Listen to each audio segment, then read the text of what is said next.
मोमिन खान और आप देख रहे हैं SPN 9 न्यूज। लोकसभा का चुनाव है और लोकसभा के चुनाव के मद्देनजर सत्ता और विपक्ष की पार्टियों में एक होड़ लगी हुई है कि कैसे जनता को जितना अपनी तरफ खींचा जा सके उतनी कोशिशें की जाएं। इस वजह से उनकी समस्याओं को सुना जा रहा है, निपटारा किया जा रहा है।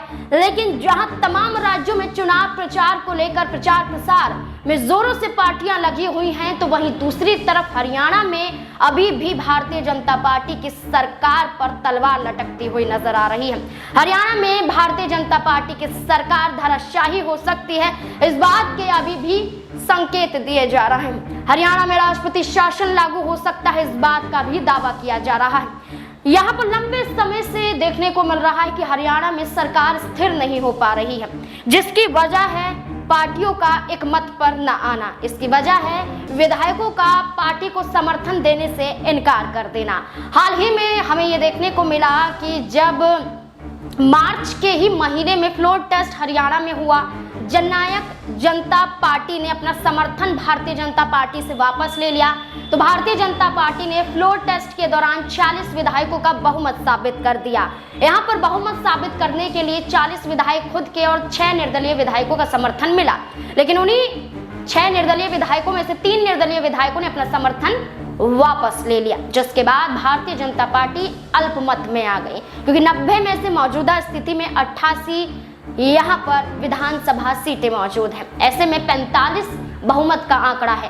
अब यहाँ पर ये सियासी समीकरण बनता हुआ नजर आ रहा है कि भारतीय जनता पार्टी तो अल्पमत में है, लेकिन आखिरकार राज्यपाल उन पर एक्शन क्यों लेता हुआ नजर नहीं आ रहा है। यहाँ पर आपको ये बता दें कि कांग्रेस के प्रदेश अध्यक्ष यहाँ पर उदय भान की बात करें तो उदय भान यहाँ पर कहते हुए नजर आते हैं कि हमारी फ्लोर टेस्ट की मांग या राष्ट्रपति शासन लागू करने की मांग क्यों है, वो इसी वजह से है क्योंकि विधायक यहाँ पर तोड़े जा रहे हैं। यहाँ पर भारतीय जनता पार्टी कोशिश कर रही है कि विधायकों को तोड़ लिया जाए, क्योंकि जैसे जननायक जनता पार्टी के 4 विधायकों को लेकर कहा जा रहा था कि वो पूर्व मुख्यमंत्री मनोहर लाल खट्टर के संपर्क में है, तो चर्चाएं तेज हो जाती हैं।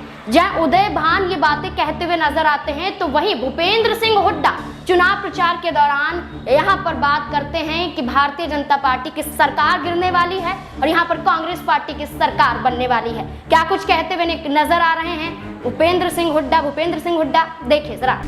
हवा चल चुकी है। मैं कह के जा रहा हूँ, आज केंद्र में इंडिया गठबंधन की सरकार बनने जा रही है और सरकार बनने के बाद वहां कांग्रेस क्या क्या लागू करेगी ये हमारे अध्यक्ष जी विस्तार से बता चुके हैं। हर वर्ग के लिए, किसान, युवा, महिला, मजदूर, व्यापारी, सबके लिए अलग अलग बताया उन्होंने तफसील में।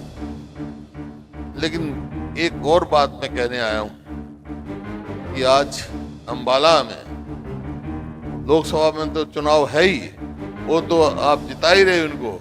इसके साथ साथ एक और फैसला भी होगा कि आने वाली सरकार अगले 3 महीने के बाद कौन सी पार्टी की बननी है।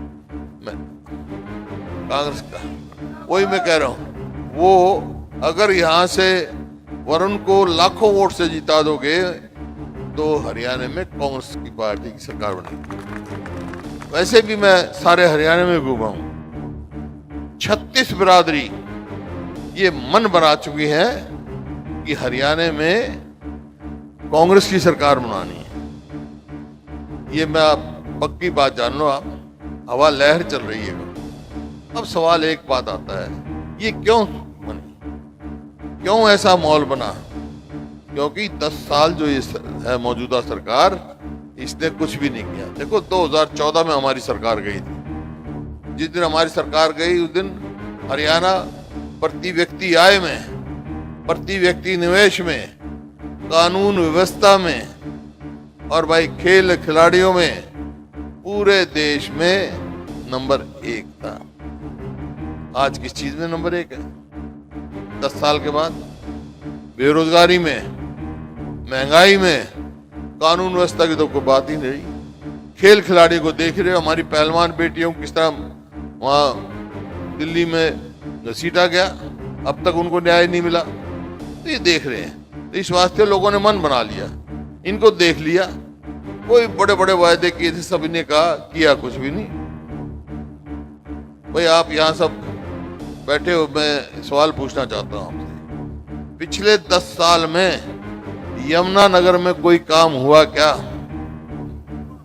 हमारे टाइम में तो पावर प्लांट भी लगा और भी। जैसे कि आपने भूपेंद्र सिंह हुड्डा को सुना, यहाँ पर उनका दावा है कि कांग्रेस की सरकार बनना निश्चित है, बस आप हमारे प्रत्याशियों को जिता दीजिए, यहाँ पर कांग्रेस की सरकार तो बनकर ही रहेगी। भूपेंद्र सिंह हुड्डा का दावा है, लेकिन इस दावे के आधार पर मेरे सहयोगी का क्या कहना है, देखिए जरा। कि 3 विधायक कांग्रेस पार्टी को समर्थन देने पहुंचे, जिसके बाद भारतीय जनता पार्टी के पास उतने विधायक नहीं है जितना बहुमत साबित करना चाहिए। इसी दौरान दुष्यंत चौटाला की प्रेस कॉन्फ्रेंस भी सामने आ जाती है, वो भी कहते हैं कि हम कांग्रेस पार्टी को समर्थन देने के लिए तैयार हैं। तो ऐसी स्थिति में क्या भारतीय जनता पार्टी फंस चुकी है? क्या खतरे में है? सरकार गिरने वाली है? देखिए, बीजेपी को लेकर इतनी जल्दी कोई राय कायम करना मेरे ख्याल से बहुत अच्छा फैसला नहीं होगा नाज़मीन, क्योंकि यही बीजेपी है।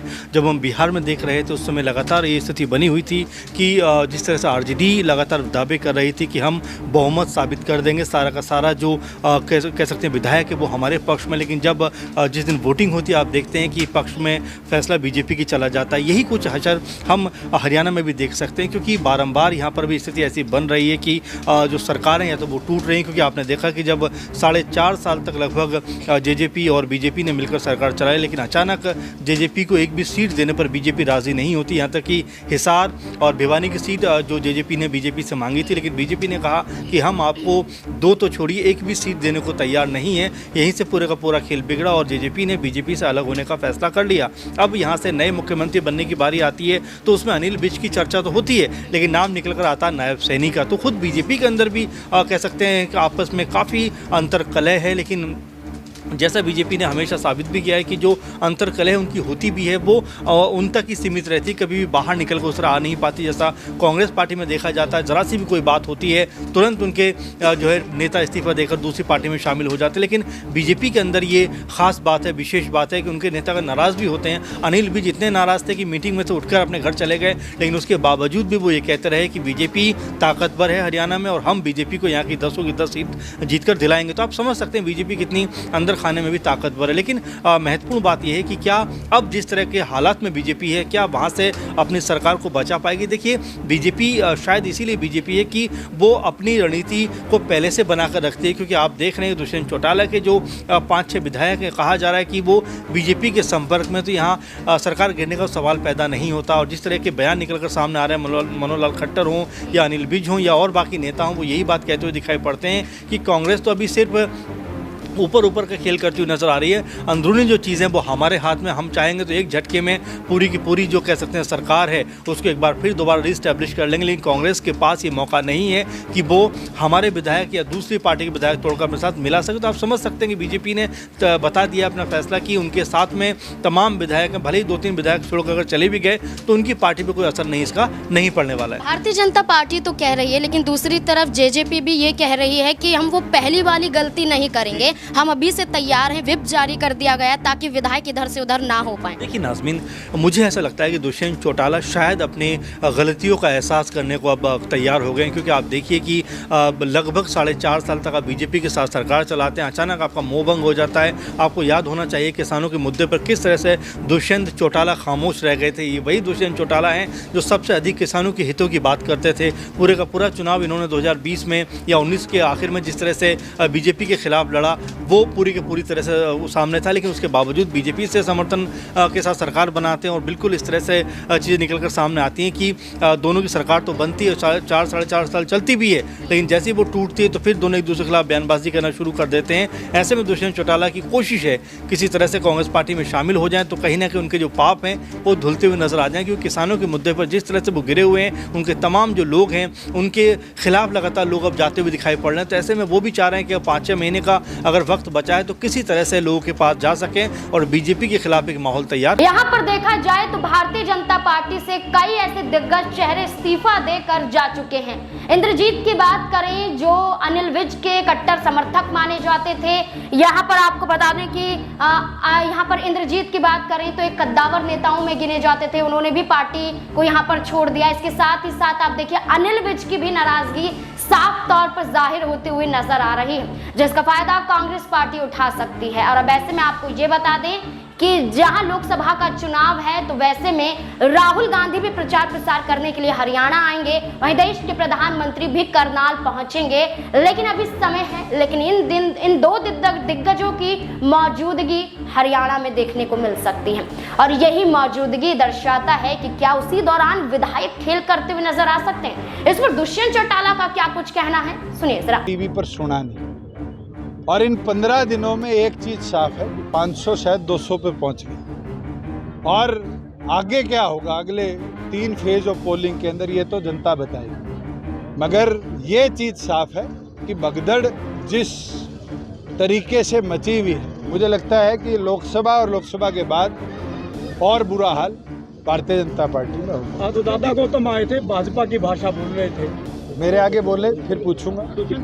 तो बीजेपी की वजह से जेजेपी का विरोध हो रहा है, अब की बार भी बीजेपी के साथ नहीं करेगी। मैं तो ये बोल सकता हूँ, हमने प्रदेश को स्थिर सरकार देने के लिए अलायंस किया, 4.5 साल स्थिर दी, हमें तो 2 महीने हुए हैं। आज 2 महीने में 3 विधायक पहले ही लिखित में गवर्नर को भेज चुके, और आज अल्पमत की सरकार है।